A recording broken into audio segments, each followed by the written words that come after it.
Good afternoon and welcome to the Hargreaves Services PLC interim results investor presentation.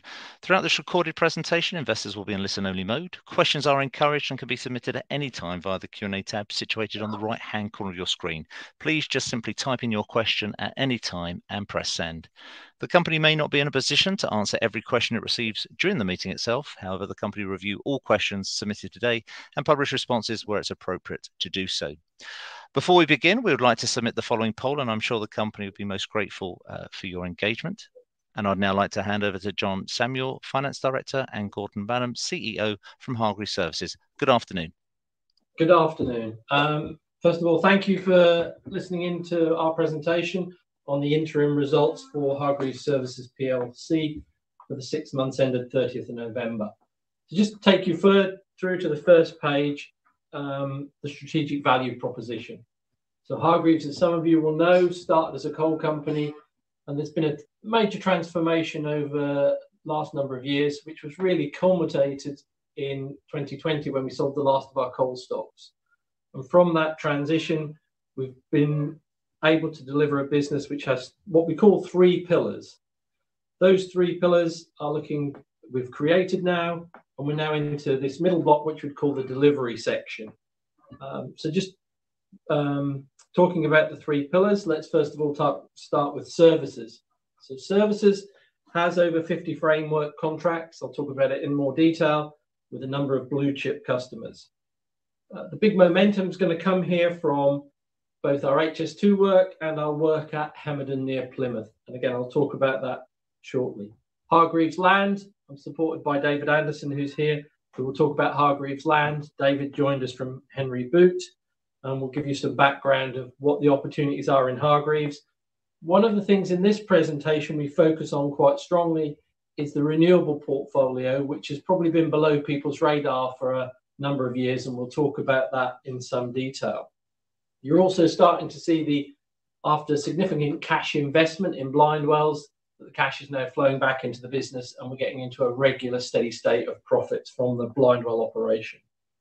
Finally, the business that's done exceptionally well in this H1 has been our joint venture in Germany.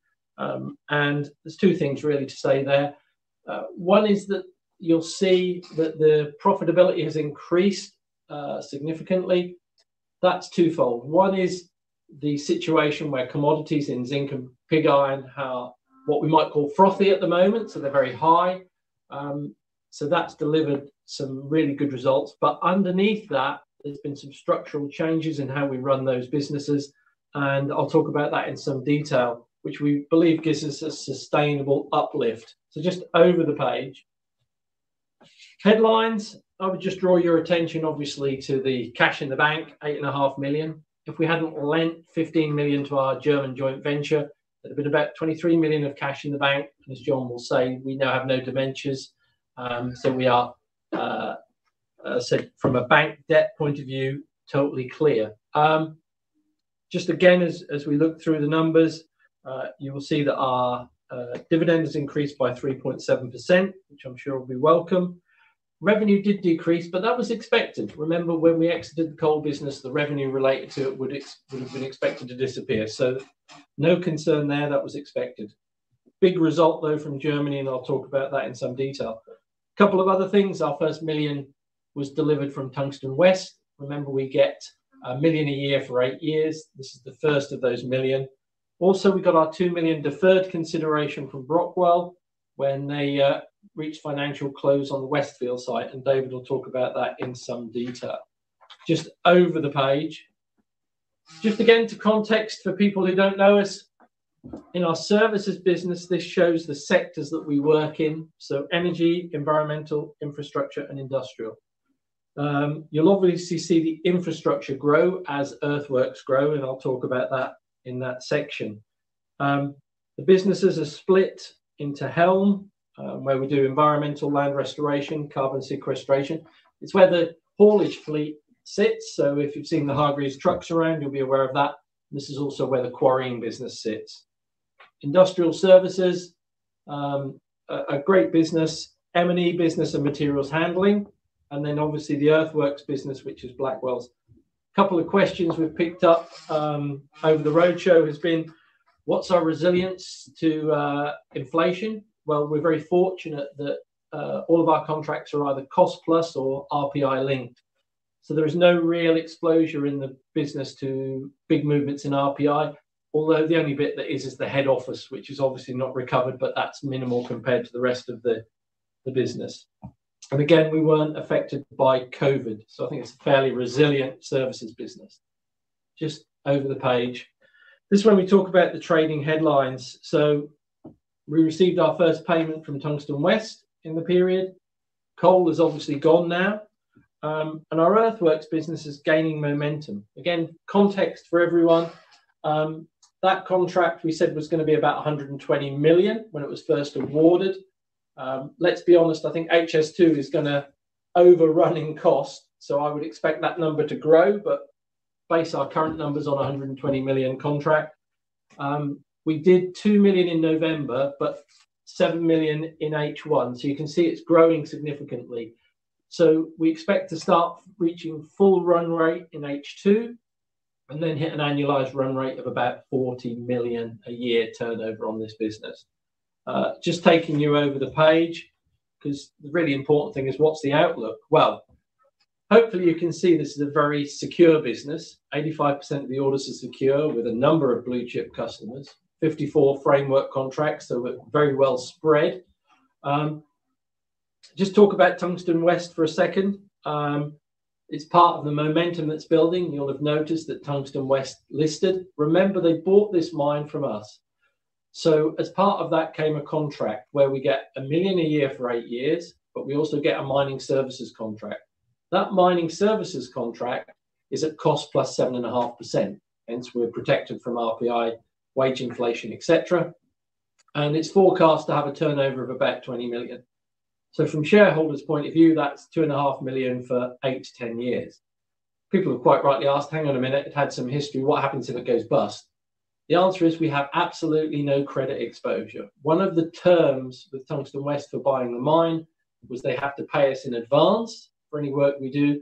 And also they have to put into an escrow account that we control all the costs of redundancy and demobilization. So if something horrible did happen, there is no credit risk to the shareholders. Just talking about the other parts of the business, obviously HS2 is accelerating. And we'll see that feed into H2 and going forward. Earthworks is really well positioned for a number of infrastructure projects. I'll give you 2 examples. Sizewell down in the east and also the Lower Thames Crossing. Why are we well positioned? Well, one, we have the core competency, but secondly, our head office for Blackwells is based in Essex and it covers the localism agenda about employing local people. So we think we have a USP which should help us in those contracts, and they're both about to be awarded in the next 18 months. So hopefully be able to upgrade the market in respect of those. Just over the page, because this is the one that a lot of people want to understand. So this is our German business. We own 49%, but under the terms of the deal, we get 86% of the economic benefit. And you can see it's had a pretty stellar year compared to last year, 9 million of profit. And then we give the details of the business. It sits in 3 pillars. So if I take you over the page, I can explain each pillar in a bit more detail for you.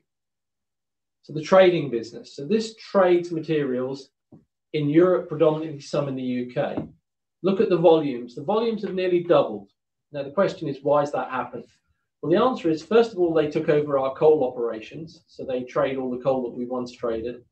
Secondly, they've been able to synergize around the ownership of DK and the grinding plant. And the example I would give is that where typically they would have bought a 25,000 ton cargo, they now buy a 50,000 ton. They obviously get the economies of scale from sea freight, and therefore they can sell into customers where they might not have been cost competitive. So therefore you've seen volume increase down to those 2 reasons. So we think that volume sustainable, which is again, look to the uptick not only in this year, but future years. Also, though, this business has benefited from what we call the frothy sector, minerals, etc. So they have had some margin gain as well. So therefore, if you get any brokers note yourselves, you'll see that the forecasts for the next couple of years are lower for these businesses, reflecting what we think is the frothy environment for commodities. If you don't believe zinc and pig iron prices will go off the boil in the next couple of years, then the level of profits we get this year are likely to be repeatable. Again, don't be concerned. This business backs to back its purchases and sales, so it's not exposed to the commodity moving, which is important, so we don't take primary positions. But as you can imagine, with commodity prices doubling and volumes being flat out, they were banging against their headroom of their facility. We had 23 million of cash in the bank that was doing nothing, not earning much interest. So it seemed sensible to loan that so they could increase their trading volumes, and we get 86% of the profit. So I hope that explains the trading business. John, I think John too far. I think you went one. Yes. So here's the grinding plant. So this is a picture of the grinding plant. Now, just again, setting the scene for you. Germany still consumes about 150 million tonne of brown coal. It's very, very polluting, double the pollution of normal coal. So if you look at that, UK was complaining at the fact we consumed 70 million tonnes of coal. This is the equivalent to 300 million tonnes of coal they still consume in Germany. Change of government, we do believe that the green agenda is getting higher and that these brown coal mines will close. When they do, there's a customer base that needs about 2 million tonnes equivalent of coal. So we're only looking to put 400,000 through our plant. Currently, we have 100,000 tonnes, but we're doing a number of trials with customers who are positioned, ready to move when the lignite brown coal mines close across to us. Now, when that happens, we don't know in the next few years, but we are ideally placed. We're right next to the Rhine. We have a rail link. Trucking is obviously relatively easy anywhere. So we think that this could ramp up quite significantly, quite quickly. At the moment, it's break even, but when you get to 400,000, you're looking at a double-digit rocky return on our investment. Just taking you over the page. So DK, this has been a great success for us. And I jokingly say if there's ever a reason why employee benefit trust shouldn't happen, this is it. So it was an employee benefit trust. We bought it for €1. Two things have really happened here. There, of course, has been the benefit we bought it at the right time when there was a commodity spike. This has meant increased proceeds from both our pig iron and zinc sales.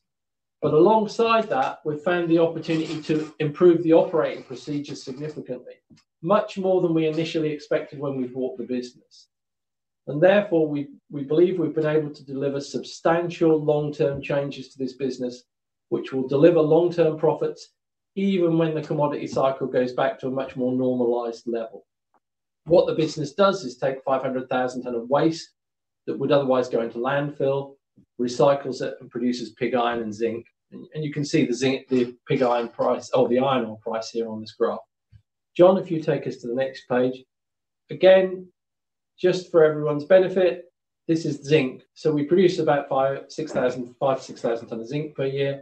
Look at the curve in terms of where zinc prices have gone since when we bought it.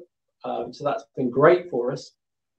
If you look at the futures curve, we've actually taken a tactical decision to hedge 40% for the next 12 months because it's pretty flat, so there's no real discount. So we've locked in the price for 40% for the next 12 months.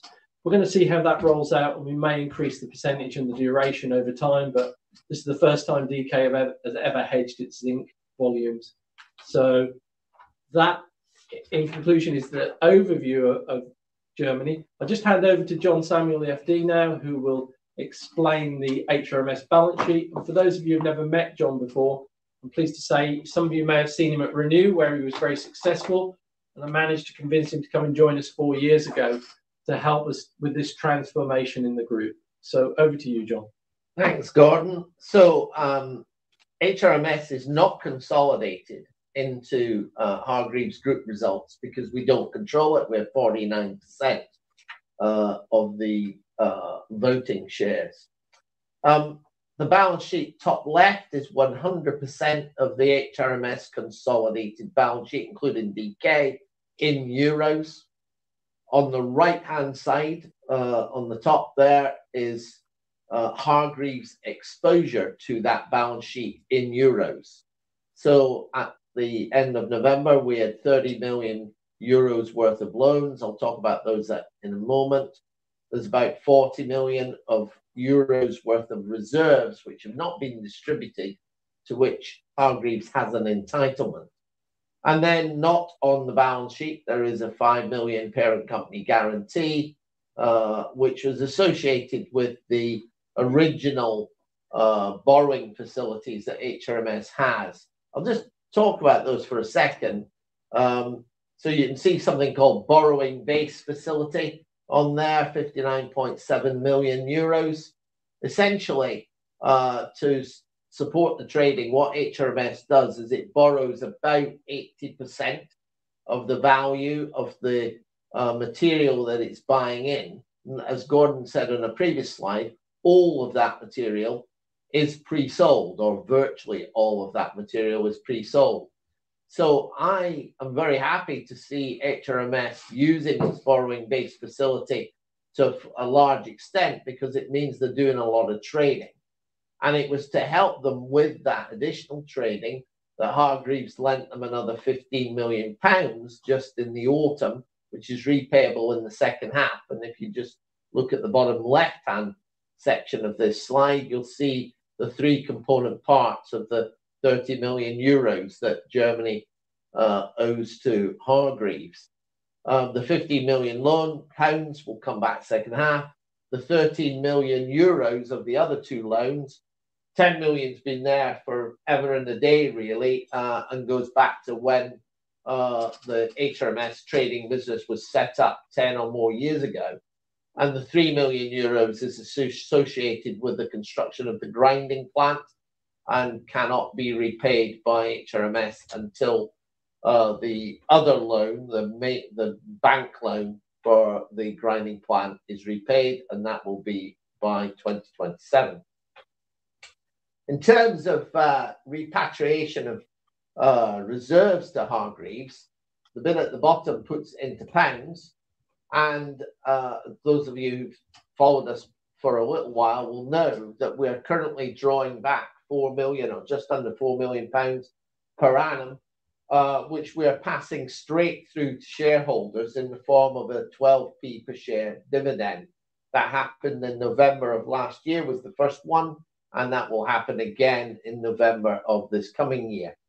And people might say, well, why are there not more money coming out of Germany? And the reason for that is that there are some restrictions in terms of distributions from the German entity associated with the German borrowing arrangements. But the 4 million pounds, or 12p per share, is secure. So I'm going to hand over to David Anderson, our property director, who's going to talk about property. Thanks, John. So Hargreaves Land, we operate in a number of development markets. Essentially, we're the master developer of a number of large-scale, long-term multi-phase projects. We do direct development of bespoke commercial projects, typically pre-let forward sold schemes. We progress strategic land opportunities, which essentially is taking land through the planning process before selling on to other parties. And then we've got a renewable energy portfolio, which we'll cover in a bit more detail further on. In terms of the first half of the year, the key events really reflect the momentum the land business is having now and the progress we're making on all the large sites we've got. So at Lond-Bindwells, we have our first houses occupied, which is nice to see following a couple of sustained years of investment in the scheme. And we completed the third phase sale to Persimmon Homes for £9.6 million, which again, they'll be on site next month, commencing house building. On Unity, which is our second sort of large residential as well as commercial mixed-use scheme, we have £50 million worth of residential land exchange with house builders. And we also secured a £40 million enabling works contract, which is essentially cost plus, with the national retailer who we sold a large logistics site to in last financial year. And then on the renewable side, this is an area which we haven't really talked about a huge amount before, but it's now reached a bit of a milestone in that all our projects now have received planning consent, and our first wind farm lease has now been granted. And I'll touch on that a bit further down the line. And then related to that is Westfield, where we have now is granted a lease for 35-year lease to a new EFW plant, a waste to energy plant, which generates £420,000 per annum, and it covers 35 years with annual RPI linked reviews. Again, I'll cover it elsewhere. Turning over the page, Lond-Bindwells. So Lond-Bindwells is a large 450-acre multi-phase residential development. It's about 10 miles to the east of Edinburgh, adjacent to the A1. We've been on site putting infrastructure in for the last couple of years, and we undertook the first 2 phases of sales to house builders last financial year, which generated 206 plots, and they're now well advanced on site, as you'll see in the bottom left-hand corner slide. And the first phase sales just been completed to Persimmon Homes, which is the green block on the plan above, and they're due to commence on site next month. We have a further sale, which curiously is known as phase 5, which is due to be is currently under negotiation for sale at the present time, and we expect that to be delivered in the next financial year. And that's the green block you can see, or just beyond the green block you can see on the slide. And then beyond that, we have a further 8 phases to be delivered. Typically, the construction program allows us to deliver at least 1 phase per annum, with each phase being roughly between 150 and 250 plots. So that gives, going forward, a further GDV value of around about £140 million, which comes back over the next 10 years or so. And then beyond that, we have a long-term strategic planning play, which is known as Greater Lond-Bindwells, which lies immediately adjacent to the site, where we own a further 110 acres and we have further land under option. And this Greater Lond-Bindwells scheme effectively is an allocation, or forthcoming allocation, for 8,000 homes, of which we can estimate will put about 1,500 on our site. We're expecting the planning allocation, which has the support of the local planning authority, to really be in place around about 2026-27. And that should allow house builder to commence probably around about 2030, something of that order. And obviously will therefore extend the life of Lond-Bindwells considered beyond that period. Turning the page over to Unity Doncaster. This is our second large multi-phase scheme. This one is 650 acres. It's a mix of greenfield and brownfield land, the majority of which is held under options. It's a 50-50 joint venture, and it has planning consent for 2 million square feet of commercial space and 3,100 homes. So as mentioned previously, that we sold a 79-acre logistics hub as our first commercial sale last financial year to a national retailer, and we've been subsequently awarded a £40 million enabling works contract on a cost-plus basis to accelerate deliver that project. You can see it in the slide, the bottom left-hand corner. That's now well on site and progressing satisfactorily. In addition to that, we've got about 36 acres of residential land already under contract to a couple of house builders, Bellway and Harron Homes, for a total consideration of £50 million. And again, we expect infrastructure work to commence on that next financial year, with the first phase sales completing before the financial year ending May 2024. And then beyond that, we have 2,650 residential plots remaining, together with 90 acres of commercial land, which can accommodate around about 1.5 million square feet of commercial space. And that lot has a combined gross development value of circa £200 million. It'll be developed out in a phased programme, which will typically be forward sold, and gives a life to scheme for at least another 10 years plus going forward. And it's important to note that the joint venture is independently funded. There isn't a requirement for either parent companies to actually invest into the scheme. It's secured its external funding through various sources. So again, it can operate independently. Over the next page. So Hargreaves land on the renewable energy side. We've not talked about this a lot before, but really since we've reached a point where all the schemes that we have been granted planning consent and have secured grid connections. So these schemes are essentially on land that we own typically in southwest Scotland, which is from the mining legacy days. And essentially, we either have granted or agreements to lease on sites where wind farm operators will develop out directly wind farms, or we've granted access rights across land we own where they can lay cables which connect other parties' wind farms to the grid. The return to us is essentially long-term agreements whereby we take a share of the value of the electricity generated by each individual wind farm. And with the planning permissions now granted and the grid connection secured, that's given us a very clear visibility on the operator delivery programme, which is expected to start delivering meaningful investments really between FY24 and FY27. The first leases are already in place, and wind farms are actually being built on our site already. And then beyond that is Westfield 5, which is a former open cast site where we secure planning consent for energy from waste facility, and that's now being taken forward by an operator, and we've granted a 35-year lease, as you talked about previously, together with a 30 megawatt solar farm. We're going to invest £7 million this year in infrastructure to open up the first phase of the site, which, in addition to servicing that platform, will also deliver a further 40 acres of industrial land, which essentially will be occupied by parties looking to benefit from the cheap heat and power that the EFW can generate. And then we've got the potential to expand this by a further 50 acres into a subsequent phase, which essentially will be done on a demand-led basis. So again, another scheme where it's got a life of a good 10 years plus, depending on the rate of take-up. Over the page. So in addition to those large-scale projects we're well on with at the moment, we've been building a new pipeline of commercial and residential development opportunities.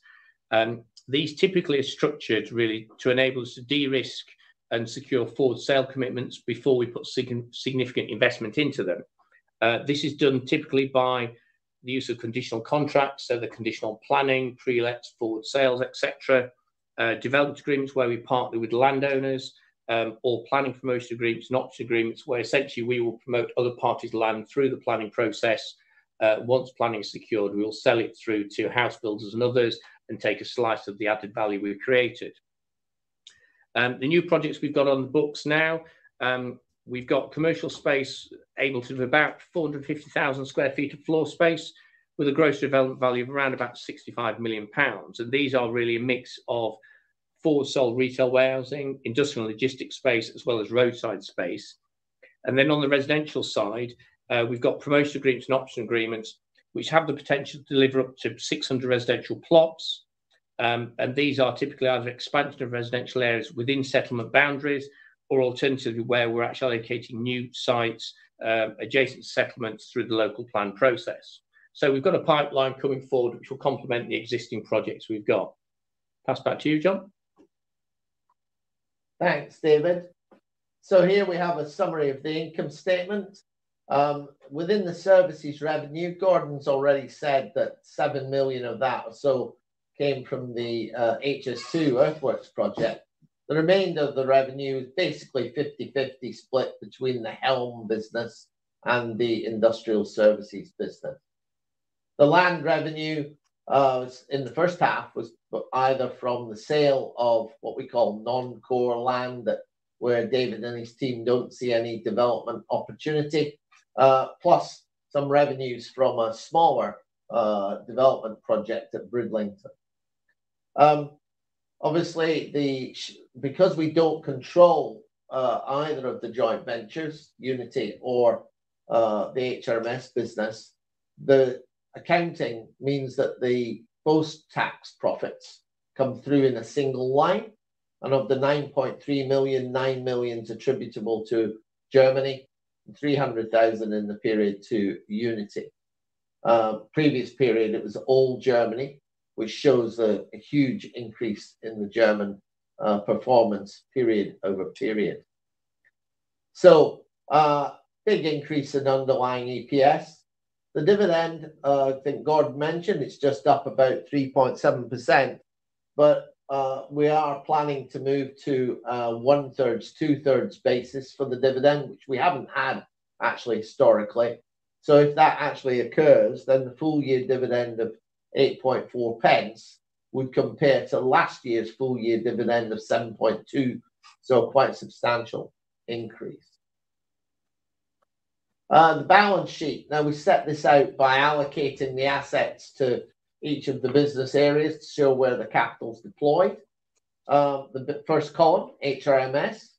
Well, you've already seen the HRMS balance sheet itself, and this is the Hargreaves proportion of our investment in there. Why has it gone up by 23.5 million from last year end, which is the comparative for this slide?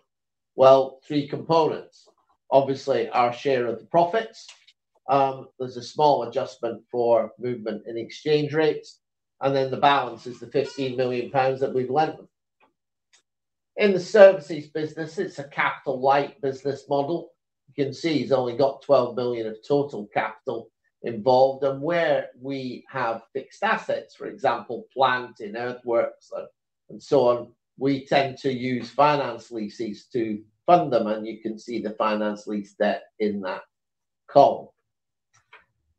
In the land section, obviously, material amount of capital employed there. The biggest part of it is in inventory, which is the biggest part of that being Blindwells.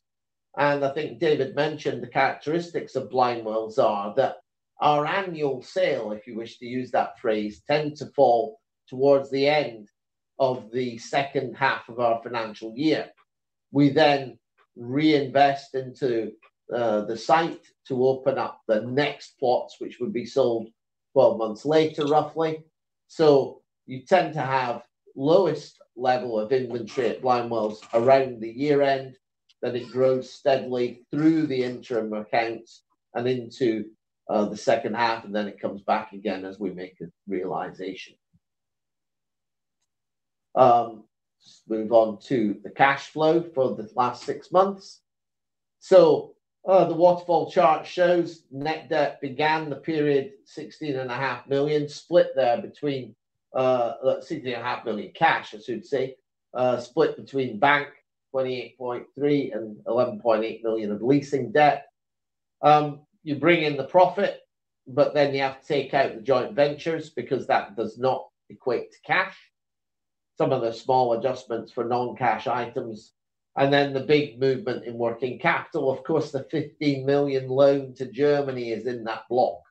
So had that not been made, as Gordon said, we would actually have ended up with 23.5 million of cash, and we would not have had a net debt position. Other small adjustments, the dividend includes, which was paid in November time, is last year's final plus the 12p flowing through from Germany.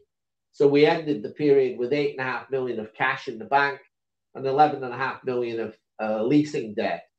When we look forward to the year end, we certainly won't be having any bank debt, that's for sure. The leasing debt is very difficult to actually predict because we have substantial orders for plant for HS2's ramp up out there, and the delivery schedule is between March and June, helpfully straddling our 31st of May year end. And the amount of leasing debt we will have at the year end will be dependent upon the timing of actual deliveries and the funding of those pieces of equipment. We have a page on ESG, which is an increasingly important factor for many shareholders and indeed for the board. We have a working group which is made up of representatives of each of the business areas. It reports into the Audit and Risk Committee, so we've got board level engagement. That group started in August. It meets every 6 weeks. Initially, it was gathering information. Right now, it's at the stage where that's being done, and it's beginning to look to establish some standards and policies with appropriate metrics, which it will bring to the Audit and Risk Committee later on this year, certainly before our year end, for approval. And then that would form part of our ESG presentation when we present the year end results at the end of July. Breaking it into the three component sections, what's happening in environmental is that the climate change risk assessments have already been done, excuse me, and are embedded into the business unit risk registers, as it says there. Piece of work that's going on right now is to both identify opportunities for value creation, but also a program for obviously trying to reduce carbon emissions. And one material piece of work that's underway is to examine supply chain processes. So we've taken the top 50 suppliers into the business and are drilling down into them to test their sustainability processes. There are a number of reports that have been made that indicate that supply chain emissions can be four times greater than a business's own emissions. So it's an important piece of work. On the social side, most people tend to focus on the second bullet point and look at what the business might be doing to support charities and other organizations. We do this. We have a dedicated fund, but we support those things which our employees are heavily involved with. But another piece of work we're doing is for the staff themselves, and we've been working with our brokers, insurance brokers and risk advisors, Marsh, to develop mental health awareness training. A number of people have been through that. We have an associated employee assistance program to help identify staff who have issues in this area and to be able to provide them with appropriate help and advice. On the governance side, we adopted the QCA code some time ago, but the board is alive to the fact that we may need to change procedures when the TCFD determines what will be applicable to businesses of Hargreaves' size.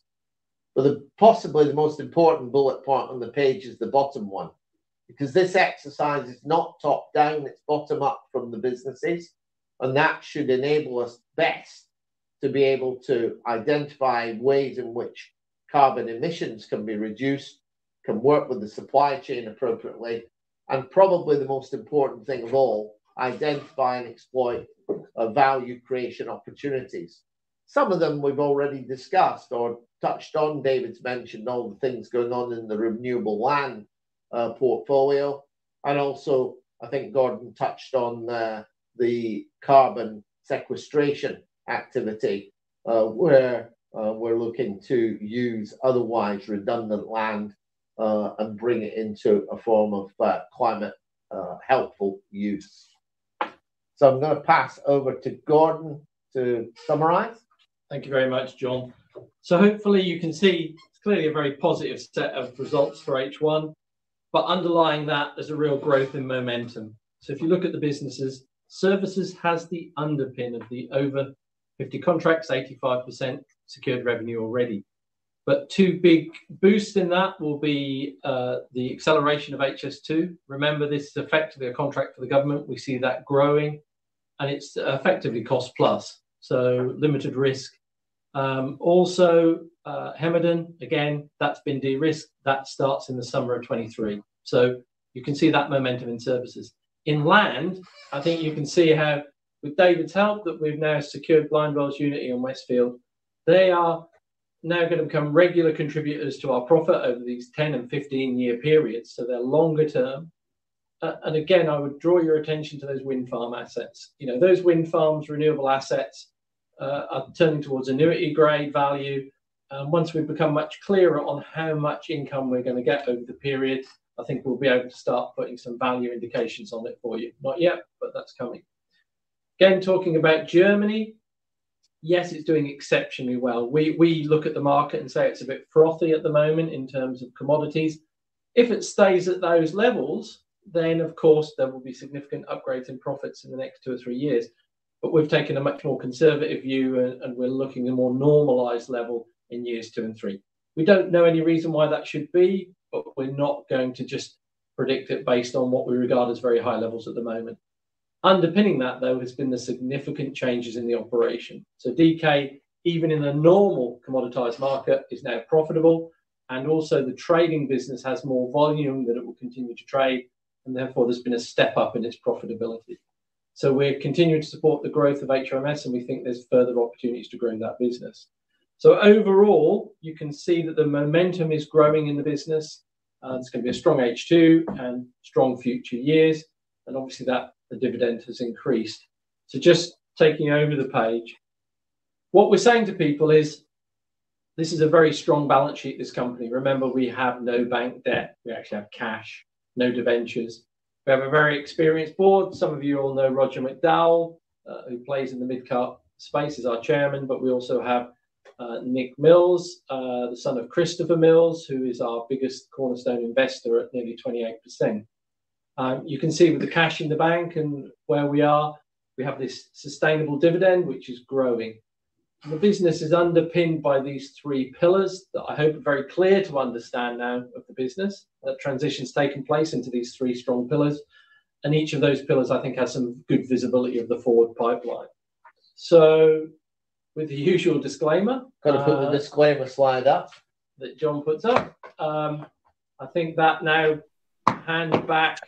Mark, that's great. Thank you. Gordon, Steve. Quite happy for you to lead them and take us through and answer them. That's great. John, Gordon, Dave, thank you very much indeed for your presentation and for updating investors this afternoon. Ladies and gentlemen, please do continue to submit your questions using the Q&A tab situated on the right-hand corner of your screen. But just while the company take a few moments to review those questions submitted already, I'd like to remind you that the recording of this presentation, along with a copy of the slides and the published Q&A, can be accessed via your Investor Meet company dashboard. John, Gordon, obviously investors had the ability to pre-submit questions ahead of today's event, and we did receive a question in that I'd like to start off the Q&A with, if I may, which reads as follows. In July, it was mentioned that the board would be exploring strategic options for HRMS. What is the current status? And I know you have touched on that, but perhaps if there's any added colour you can give. Yeah, I think what I'd like to say to shareholders is we considered it. It was appropriate. But what we've found looking at the business, it's very frothy in commodities, and I think any buyer would look through that froth. There's a number of projects which we need to deliver. For instance, the grinding plant is at break even. We believe it will very quickly grow to 400,000. If you look at any buyer, they're going to discount that uncertainty. So we want to deliver that. We also want to deliver the profitability in DK. We think there's a lot of potential upsides there as well. So that's having spoken to the management and the team over in Germany.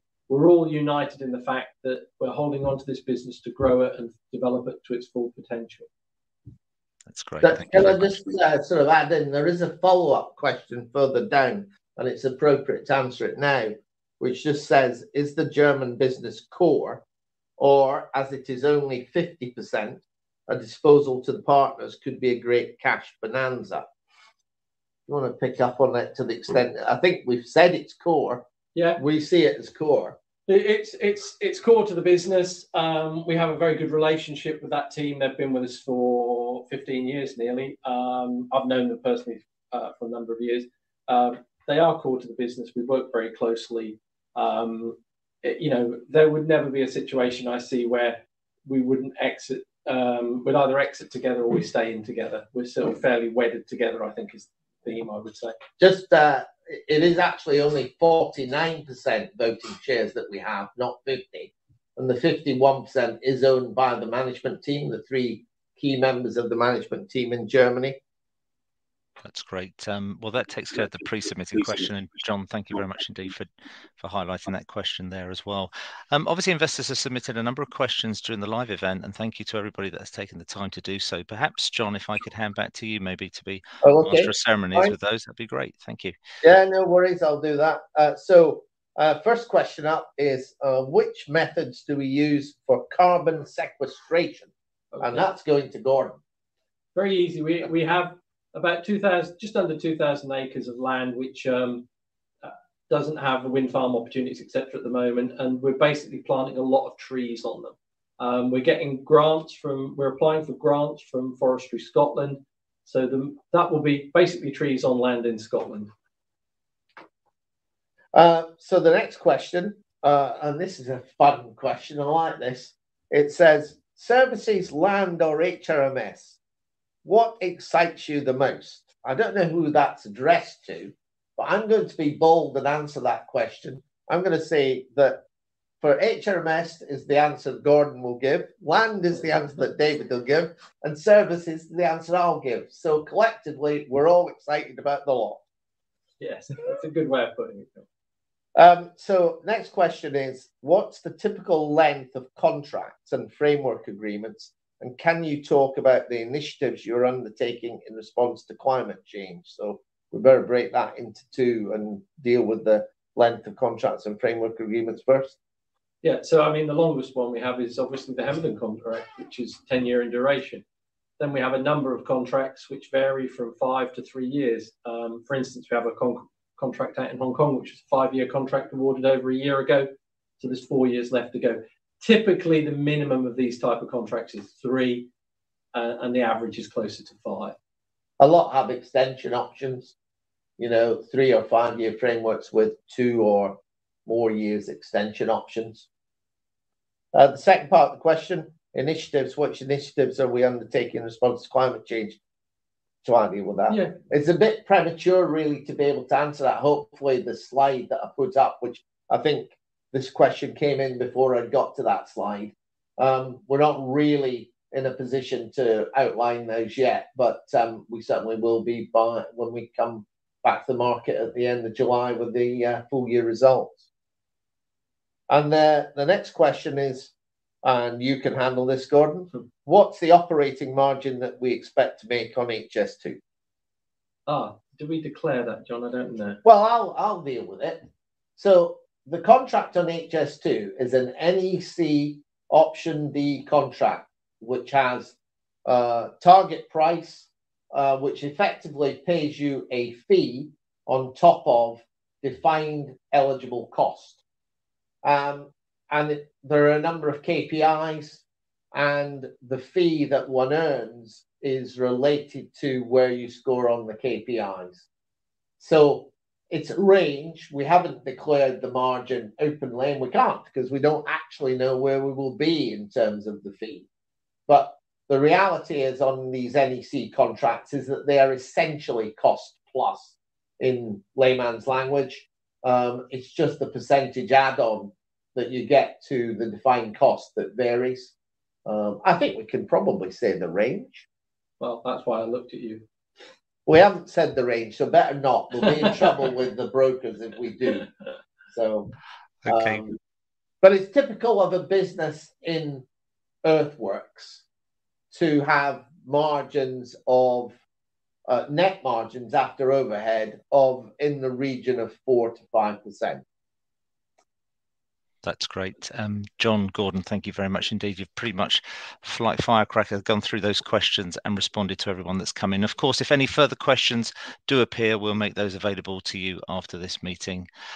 Gordon, I know investor feedback, and John, I know investor feedback is important to you both, and I will shortly redirect investors to provide you with their thoughts and expectations. But I guess before doing so, if I could just hand back to you, Gordon, for a few closing comments. Yes, well, look, thank you, everyone. This is the first time we've done one of these. So hopefully it's been informative for yourselves. Please engage, because I think sometimes people get the wrong idea of things, and it's much easier to just drop us a note and we'll explain anything that you need. We would do like to engage with our shareholders, so please feel free to contact us at any time. And thank you for your time and attention. That's great. John, Gordon, David, thank you very much indeed for updating investors today. Could I please ask investors not to close this session, as we'll now automatically redirect you for the opportunity to provide your feedback in order that the company can better understand your views and expectations. This will only take a few moments to complete, but I'm sure will be greatly valued by the company. On behalf of the management team of Hargreaves Services PLC, we'd like to thank you for attending today's presentation, and good afternoon to you all. Thank you.